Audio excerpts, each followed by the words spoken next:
upgrade to Origin OS 6, you can use your mobile phone to remotely control Mac, Windows PCs that meet system requirements to realize remote working. Here is how.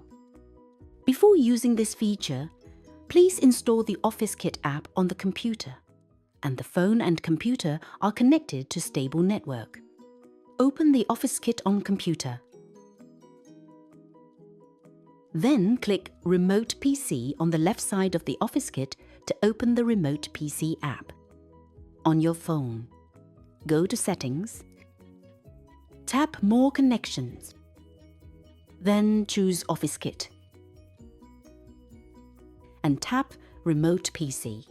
Enter the device code and password that's shown on the computer. Tap the Remote Control button to control the computer remotely. You can turn on Computer Privacy Mode to prevent privacy data leaks. You can operate the remote-controlled computer according to the on-screen guidance. To end the remote control, tap Menu icon. Then tap End Remote Desktop to end the remote control.